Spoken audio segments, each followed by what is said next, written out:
The blackness is all but absolute. The stars chafe at their blindness, while the moon appears as a gray smudge on the vast cumulonimbus. I wonder if I'll outlive the darkness. It would be nice to see the stars again.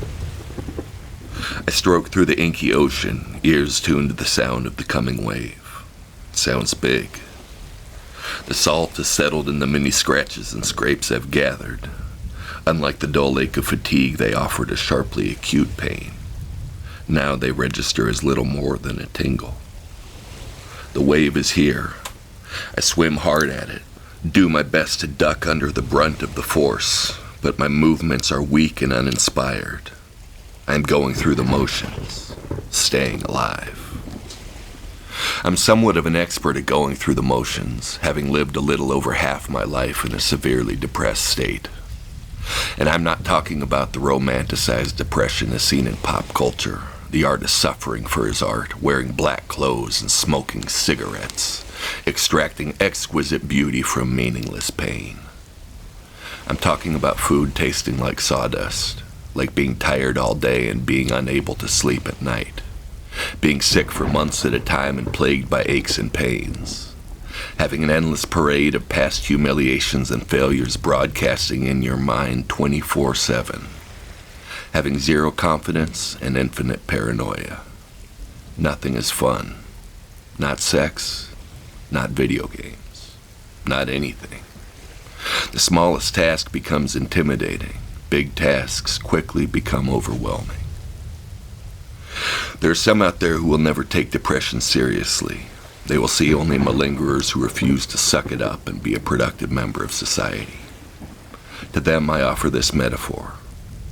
Imagine a plate of dog shit in front of you. I offer you a spoon and tell you to take a bite.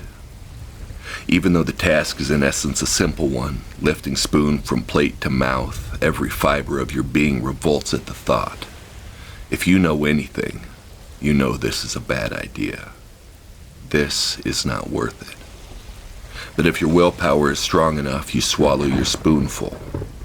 For a clinically depressed person, every task offers a challenge equal to gobbling down that dog shit. Gotta get out of bed? Bite of dog shit. Get dressed? Bite of dog shit. Brush your teeth? Bite of dog shit. For the average person, 1 or 2 bites of dog shit is more than enough. There is no romance or nobility in depression. Just suffering. For me, the only remedy has been chemical. I've been on about every antidepressant on the market, often in cocktail combinations. I've endured impotence, weight gain, hallucinations, nausea, and insomnia, among other side effects. But I don't mind any of that if the pills work. Usually, they don't. Or if they do, they deaden everything, transforming life into an ersatz imitation. The one drug that has never let me down, that has always been there when I need it, is weed. The divine herb. Pot, marijuana, ganja, swag or kind bud, bowl or bong or blunt or bubbler. It's all magic to me. And before you write me off as a garden variety pothead, consider this lyric. Bombs fall from a bright blue sky, a gasp of pain becomes a battle cry. When you're down so low, you've just got to get high. There is more than meets the eye. The problem for me is that besides weed being beneficial when I'm in my darkest depths, I also just love it for recreational use. I have an addictive personality which manifests strongly in my weed smoking. If I could just smoke once or twice a night like most heads and still be a functioning member of society, it'd be fine. The problem is that whenever I start smoking weed, before long I'm smoking weed at lunch, then eventually at breakfast. I smoke so much that I inevitably reach the point of diminishing returns, reach the point where I can no longer get even a little high. I just puff and cough and puff and cough. When this happens, I have no choice but to quit smoking and give my brain a chance to detox. This invariably leads to a depressive episode. I know that every time I torch the bowl, I'm playing with fire. My doctors and family urge me to stay away from weed, and sometimes I'm capable of doing so. I have another lyric that goes, Today makes several months since I've made a bad decision, but nightly I revisit days in need of deep revision, pretending I believe I'll do no more that needs to be undone, that momentum will begin to build on October 1. I wrote that lyric at a point when I was 3 months sober and actually on a cocktail of pills that was working. Things were going well. I saw the date of October 1st on the calendar, and it seemed to have some magic tied up in it. That would be the day that everything changed for me, that I became the man that I believed I could be. But I know at my core that I am a fuck-up. My resolutions lead to resignations. My best intentions falter. I make mistakes. Speaking of mistakes, you're probably wondering how I ended up here rubbing elbows with the big D man himself. I caught death's eye off an isolated beach in southern Mexico, driven crazy by love and heat stroke. But I get ahead of myself. Heat stroke on an isolated beach, okay. But love? Who did I love and why? Why does anyone ever love anyone else? In Mexico, what was I doing in Mexico? How did I find the beach? Why wasn't I in Cancun? The start really is with my golden boy brother, who had just finished a semester abroad in Mexico. We'd played for the Guanajuato University basketball team, among other things. He decided to stick around for the summer, and somehow the idea got cooked up that I would join him in Mexico for a while, during which time I would learn Spanish and have an enriching cultural experience. I was 2 months sober at the time, and intended to extend my streak. That plan hadn't made allowances for meeting Alejandra, though, who was waiting to tempt me with the same old traps. It so happens that on the day of my arrival, Alejandra had made a mission to spread general good cheer throughout the city of Guanajuato by coming to the Zocalo to pass out weed cookies. She had baked them that afternoon using the leftover shake from a big bale of weed that had just been processed for sale. And so it happened that, "Would you like a cookie?" were the first words she ever spoke to me. Alejandra looked like an Indian princess, like she got an extra dose of the indigenous blood, with the dark cocoa of her skin being the kind of pure you can only get in good solid colors like brown or black, colors with character. Her skin was like the richest chocolate you're almost afraid to taste, like you know it'll be so good that chocolate will never taste the same again. That perfect skin didn't take into account the scars, though. You see, Alejandra had this medical condition where somehow her body made too much collagen, which meant her skin was unnaturally smooth and rich, but also produced unsightly scars.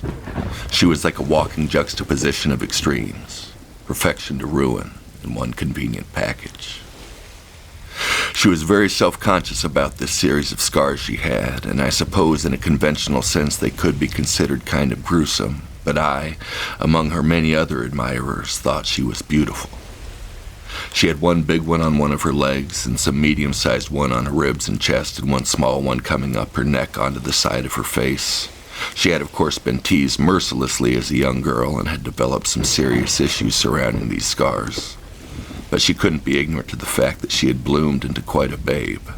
And there were plenty of lonely men like me who saw her sort of wounded beauty as a beacon that cried, "Help me, love me." Except she didn't really need any help. Or any love. The first thing that I loved about her was her figure, which I saw silhouetted by the setting sun. I had to squint to make out her face, but the curves of her hips wrapped around me in broad, easy strokes, aligning with my need in a perfect fit.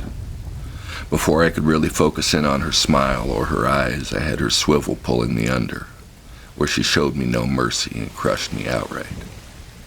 I don't really remember much what we talked about that first time.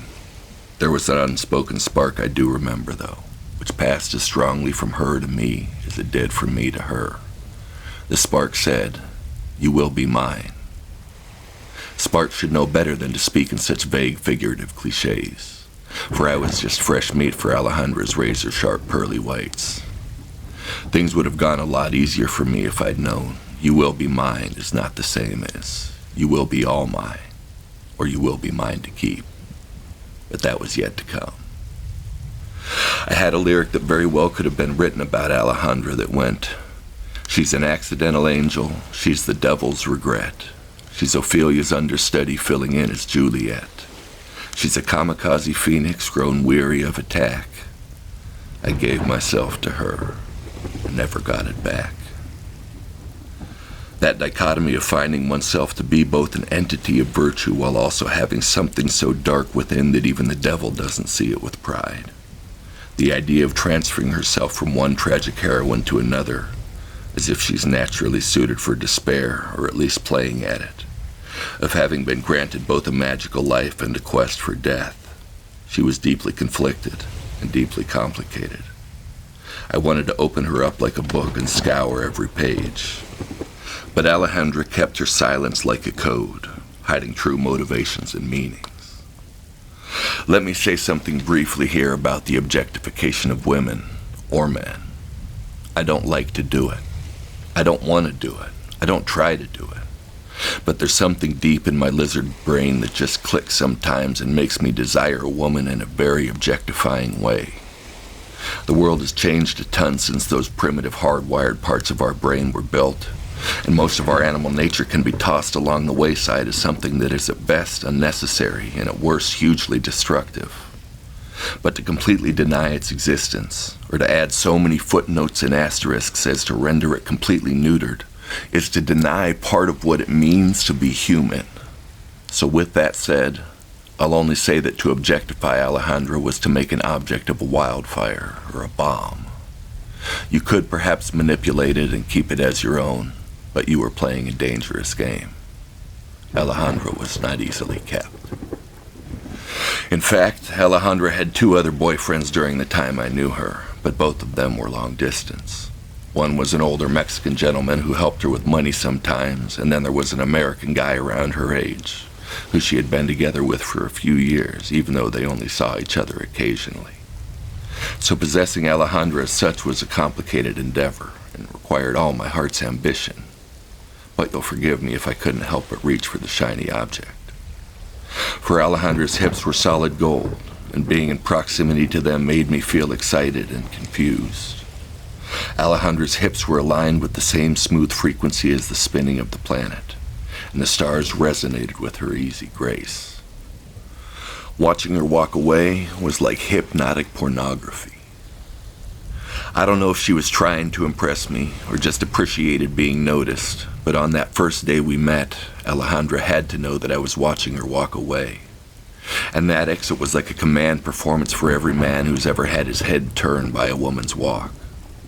She knew she had something special, and she gave me a little extra hot sauce for good measure. How do I know she was giving me the old razzle-dazzle? Because it simply can't be the case that any one woman is naturally endowed with that much grace without making at least a little bit of effort. It didn't take much. Just the slightest flick of her hips was like a whip cracking under my nose. What might have been a twinkle in an eye instead revealed a flash and flare that made her glow in the metaphorical dark. I was fully smitten, head, heart, whole package. To her, I don't think I was much more than a decent-looking guy to have fun with. I'm no model, but I stay in shape, dressed with a bit of style. And Mexicans seem to have a thing for blondes. Maybe she just wanted to practice her English. But if she knew how much time we'd spent together in my dreams before we'd even met, knew how many poems or songs I'd written for her not knowing their true inspiration, she surely would have seen me as a giant of love, if not at least a creature of pity worthy of some measure of tenderness. That summer was spent trying to get close to her, trying to convince her that I was the knight in shining armor I believed myself to be. She had issues with intimacy, issues with trust. I had always wanted to be someone's hero, but now I wanted to be her hero. There was no more someone, only Alejandra. At this point, I'm pretty sure I started believing in such things as fairy tale endings where happily ever after just applies as one giant rubber stamp to every action after the final page. Breakfast the next day, happily ever after. Laundry that night, happily ever after. Car needs gas, happily ever after. I believe that I could come in with my pure heart and good intentions and drop a giant red happily ever after stamp on her forehead, and then we'd ride off into a slow-motion sunset that would stay just ahead of us, bathing us in that golden half-light where wrinkles disappear, and sharp edges slip into shadow.